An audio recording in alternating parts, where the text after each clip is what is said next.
ٹھیک ہے کہ جینڈر آئیڈینٹی کیا ہوگا، صنفی شناخت کہتے ہیں. صنفی شناخت کا مطلب یہ ہے کہ ایک شخص کا اندرونی باطنی احساس کہ میں مرد ہوں، میں عورت ہوں، میں دونوں کا مرکب ہوں، میں دونوں میں سے کوئی بھی نہیں ہوں. اور یہ اندرونی باطنی احساس ضروری نہیں ہے کہ اس کی جسمانی ساخت سے مطابقت رکھتا ہو. یہ ہے جینڈر آئیڈینٹی کی ڈیفینیشن، صنفی شناخت کی ڈیفینیشن. اچھا دوسری چیز، تیسری چیز پھر یہ ہے کہ یہ جو ٹرانسجینڈر ہے، یعنی جن کو یہ جنسی شناخت اور پھر یہ جو ٹرانسجینڈر کی ڈیفینیشن ہے، اس کے ساتھ یہ کہتے ہیں سیلف پرسیوڈ جینڈر آئیڈینٹی کا اختیار، اپنی مرضی کی صنفی شناخت اختیار کرنے کی اجازت. یعنی ایک بندہ جائے گا، نادرا کے سامنے کھڑا ہو جائے گا اور کہے گا کہ مجھے آپ جو ہیں وہ یہ شناختی کارڈ دے دیں، اور وہ اس کو دے گا اپنی مرضی کی صنفی شناخت کی احساس کی بنیاد پر، سیلف پرسیوڈ جینڈر آئیڈینٹی کی بنیاد پر. یہ وہ چیز ہے جو مغرب میں شروع ہوئی. تو انہوں نے پہلے تو اپنے جنس کے بارے میں سیلف پرسیوڈ جینڈر آئیڈینٹی، پھر اس کے بعد انہوں نے کہا کہ بھائی ہم تو جینڈر نہیں، ہم تو اسپیشیز، ہم انسان نہیں ہیں، ہم تو جانور ہیں. اور کچھ لوگ بلیاں بن گئی ہیں، کچھ لوگ دوسرے جانور بن گئے ہیں.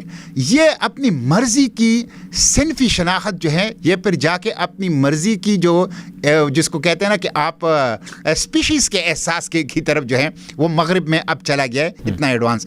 تو یہ سیلف پرسیوڈ جینڈر آئیڈینٹی کہ نادرا میڈیکل بورڈ نہیں ہوگا، جائے گا اور اس کو.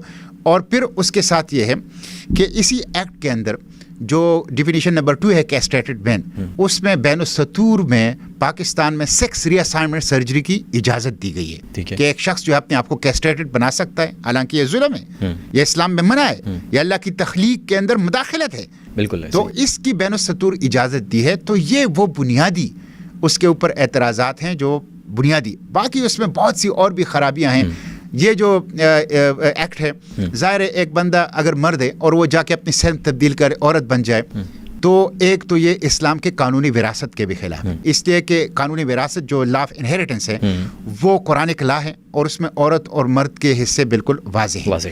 اس کے ساتھ ساتھ یہ مسلم عورت کی جو ماڈسٹی اور ڈگنیٹی اور شرف نسوانیت اس کے بھی خلاف ہیں. مثلا ابھی فیڈرل شریعت کورٹ میں بھی یہ معاملہ چل رہا ہے کہ ایک بندہ اگر بایولوجیکلی مرد ہو اور وہ اپنے آپ کو ٹرانس ویمن سمجھ، تو عورتوں کے مختص تمام مقامات پہ جا سکتا ہے، تعلیمی اداروں میں، پولنگ اسٹیشنز میں، ہاسپٹلز میں، واش رومز میں، اور ہر جگہ وہ جا سکتا ہے. تو یہ مسلم عورت کی جو ماڈسٹی ہے اور ڈگنیٹی ہے اور اس کی جو شرف نسوانیت ہے اس کے بھی خلاف ہیں.